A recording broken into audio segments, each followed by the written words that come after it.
Hello friends, welcome to defence smart tricks. तो कल हमने बात करी थी अग्निपथ स्कीम के बारे में और उसे एक एस्पिरेंट के पॉइंट ऑफ व्यू से समझाने की कोशिश करी थी कि कैसे वो उसके लिए बेनिफिशियल हो सकती है, जिसमें काफ़ी विरोध का सामना भी हमें करना पड़ा था क्योंकि कई लोगों के लिए ये पर्सनल लॉस था।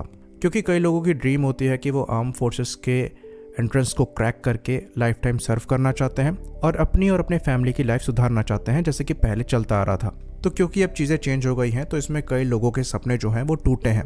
तो क्योंकि हमारे हिसाब से ये स्कीम सही थी, लोगों को हमने समझाने की कोशिश भी करी, पर क्योंकि हमारा पर्सपेक्टिव और अभी उनके पर्सपेक्टिव में डिफरेंस है तो शायद लोगों को ये चीज़ अच्छी नहीं लगी और ये एक्सपेक्टेड भी था।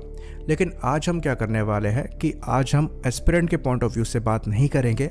आज हम बात करेंगे अपनी आर्म्ड फोर्सेस के पॉइंट ऑफ व्यू से कि क्यों वो चाहते हैं मैन पावर को कम करना और क्यों ये हमारे लिए नेसेसरी है। तो भले ही आप आर्म्ड फोर्सेस एस्पिरेंट हो या ना हो, ये चीज़ सबके दिमाग में क्लियर होनी चाहिए कि नेशनल इंटरेस्ट के ऊपर कोई और इंटरेस्ट नहीं आता है। तो आर्म्ड फोर्सेस का काम है देश की रक्षा करना और यही आर्म्ड फोर्सेस की प्रायोरिटी होनी चाहिए। उसके लिए जो भी फैसला लेना पड़े वो लिया जाना चाहिए, भले ही उसके परिणाम जो है वो कुछ भी हों। तो इंडियन आर्मी जो है वो दुनिया की दूसरी सबसे बड़ी आर्मी है और ऐसा ही सेम ट्रेंड जो है वो एयरफोर्स और नेवी के साथ भी है। लेकिन ये नंबर्स जो है वो खाली मैन पावर में है। हमारी आर्म्ड फोर्सेस बड़ी ज़रूर है पर साइज़ के हिसाब से इक्विप्ड नहीं है। आज भी जो नॉर्मल सोल्जर्स हैं उनको बुलेट प्रूफ जैकेट्स तक प्रॉपरली हम प्रोवाइड नहीं करा पा रहे हैं। और जो मॉडर्न वॉरफेयर है वो काफ़ी चेंज हो गया है।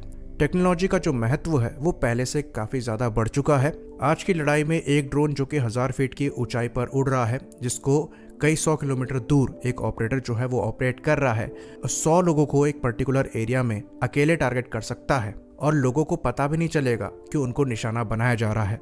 और ये आज की सच्चाई है।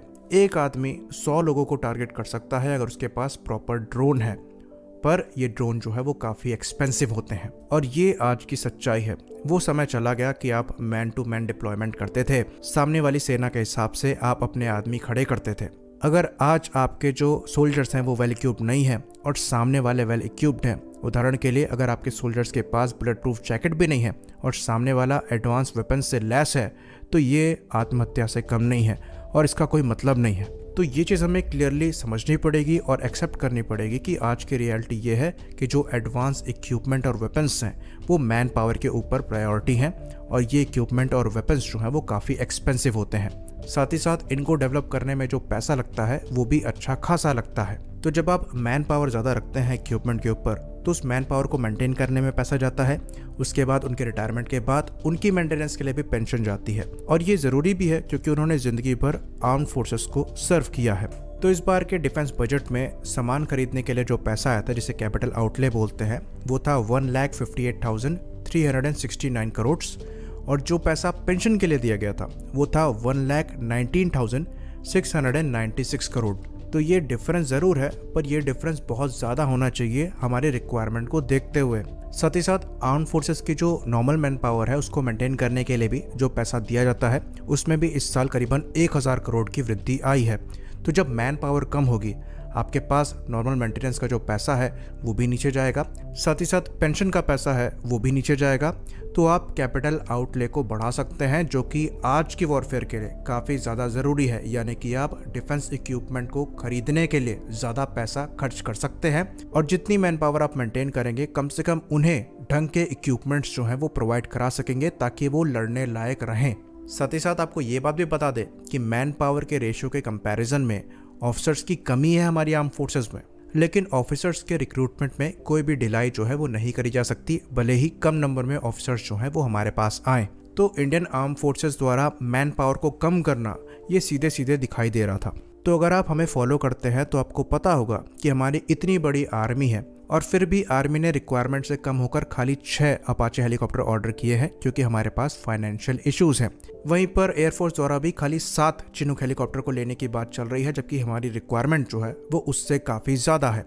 अगेन यहाँ पर फाइनेंशियल इशू की वजह से ये डिसीजन जो है वो लिया जा रहा है। साथ ही साथ खाली 36 रफाल लिए गए, जबकि हमारी रिक्वायरमेंट जो है वो 114 एयरक्राफ्ट की थी। और भले ही इसके पीछे कोई भी रीज़न बताया गया हो, पर इसके पीछे जो मेन रीज़न है वो फाइनेंशियल क्रंच था। तभी दोबारा से ये कंपटीशन जो है वो कराकर 114 एयरक्राफ्ट को लेने की बात करी जा रही है, क्योंकि हमारी रिक्वायरमेंट कम नहीं हुई, हमने ऑर्डर्स जो है वो कम नंबर के किए। तो यहाँ पर एक सिंपल सा क्वेश्चन उठता है कि क्या आप इतनी बड़ी मैन पावर को मेंटेन करेंगे जिनको आप इक्विपमेंट भी ना प्रोवाइड करा सके, या फिर उतनी ही मैन पावर को मेंटेन करेंगे जिनको आप लड़ने लायक रख सकें आजकल की वॉरफेयर के हिसाब से। तो इसका जवाब सिंपल है, आप उतने ही नंबर रखेंगे जिनको आप प्रॉपरली इक्विप कर सके, और यही आर्म्ड फोर्सेस द्वारा आज किया जा रहा है। तो ये चीज़ हमें दिमाग में रखनी पड़ेगी कि सेना जो है वो कोई जॉब गारंटी योजना नहीं है। जो भी रिक्वायरमेंट हमारी देश की रक्षा के लिए पड़ेगी उसके हिसाब से यहाँ पर चेंजेस करने पड़ेंगे, जिसका नुकसान भी होगा पर वो प्राइस हमें पे करना पड़ेगा नेशनल सिक्योरिटी के लिए। तो अभी यहाँ पर बहुत क्लैरिटी नहीं है, पर हमें ऐसा लगता है कि ये जो 25% परमानेंट कार्डर के अंतर्गत लोग लिए जाएंगे ये एक्सपीरियंस्ड फाइटिंग फोर्स का पार्ट होंगे, और बाकी जो लोग होंगे वो मैन पावर मेंटेन करने के लिए होंगे। पर ये चीज़ हम यहाँ पर क्लियर कर दें कि ये हमारा अजम्पशन है, अभी चीज़ें यहाँ पर क्लियर होना बाकी है। तो अब दूसरा मुद्दा ये आता है कि डिफेंस बजट क्यों नहीं बढ़ा दिया जाता। तो ये बात हम आपको बता दें कि जो इंडिया का डिफेंस बजट है वो पहले से ही दुनिया का तीसरा सबसे बड़ा डिफेंस बजट है, लेकिन इसके बाद भी अगर आप मैन पावर के हिसाब से इक्विपमेंट को देखेंगे तो दुनिया की जो चौथी, पाँचवीं, छठी, सातवीं कंट्रीज़ हैं उनकी मैन पावर हमसे ज़्यादा वेल इक्विप्ड है, क्योंकि हमारा जो मैक्सिमम बजट का पार्ट है वो फोर्सेस को मेंटेन करने में और पेंशन्स में चला जाता है। कैपिटल आउटले में हम ज़्यादा खर्च कर ही नहीं पाते हैं। तो जब आप डिफेंस बजट बढ़ाने की बात करते हैं तो आप कितना बढ़ा सकते हैं? तो क्या आप चाइनीज़ आर्मी का डिफेंस बजट मैच कर सकते हैं, जिनकी मैन पावर जो है वो आपसे थोड़ी ही ज़्यादा है? नहीं कर सकते, क्योंकि उनका डिफेंस बजट हमसे 4 गुना ज़्यादा है, क्योंकि उनकी इकोनॉमी ये सस्टेन कर सकती है। चाइना की नॉमिनल जीडीपी जो है वो 19.91 ट्रिलियन डॉलर्स की है। इंडिया की नॉमिनल जीडीपी कितनी है? खाली 3.535 ट्रिलियन डॉलर्स। तो इकोनॉमी में इतना अंतर है, लेकिन पॉपुलेशन के मामले में हम दोनों में बहुत अंतर नहीं है।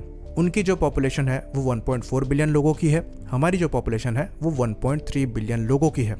पर उनकी इतनी पॉपुलेशन में भी जीडीपी पर कैपिटा जो है वो $14,000 का है, और जो हमारा जीडीपी पर कैपिटा है वो खाली $2,500 का है नॉमिनल। तो हमारे यहाँ गरीबी है पॉपुलेशन के हिसाब से। तो लॉजिकली पैसा लगाने के मामले में हम चाइना को कम्पीट कर ही नहीं सकते। हमारी ग्रोइंग इकोनॉमी है, फ्यूचर में कर सकते होंगे पर आज नहीं कर सकते। तो आजकल की वॉरफेयर को देखते हुए मैन पावर कम करने के बजाय हमारे पास कोई और ऑप्शन नहीं है। लोगों को ये स्कीम पसंद आए चाहे ना आए, ये होना ज़रूरी है। बाकी कुछ लोगों के ये इशू थे कि जो पास्ट रिक्रूटमेंट है उसको रोक कर रखा गया था और फिर रद्द कर दिया गया, तो ये एक इशू हो सकता है, पर ये स्कीम से रिलेटेड नहीं है, ये जेन्युइन इशू है और इसको उठाया जाना चाहिए। पर स्कीम को गलत कहना और उसके इंटेंशन को गलत कहना ये अभी सही नहीं है। इम्प्लीमेंटेशन पर आप क्वेश्चन कर सकते हैं। बाकी कुछ लोगों का ये कहना है कि आप एमएलएस पर ये स्कीम लेकर आइए या किसी और पर स्कीम लेकर आइए। देखिए, उनसे हमारा कोई लेना देना नहीं है, वो आज हैं नहीं है, उनसे कोई मतलब नहीं है। उनके साथ जो भी स्कीम लगानी हो आप लगाइए, लेकिन आर्म्ड फोर्सेज रिक्रूटमेंट को आप जॉब गारंटी योजना देखना बंद करिए। हमारी आर्म्ड फोर्सेज जो है वो किसी भी एमएलए एमपी से ऊपर है, और जो यहाँ पर ज़रूरी लगेगा वो किया जाना चाहिए। बाकी ये स्कीम जो है वो फ्यूचर में सक्सीड करेगी या नहीं करेगी ये फ्यूचर बताएगा, क्योंकि अभी से हम नेगेटिव सोचकर चीज़ों को प्रेडिक्ट नहीं कर सकते। हमें अभी पॉजिटिव पर फोकस करना पड़ेगा। आई होप चीज़ें यहाँ पर क्लियर हो। इसी बात पर हम इस वीडियो को ख़त्म करेंगे। लाइक करिए, सब्सक्राइब करिए। जय हिंद।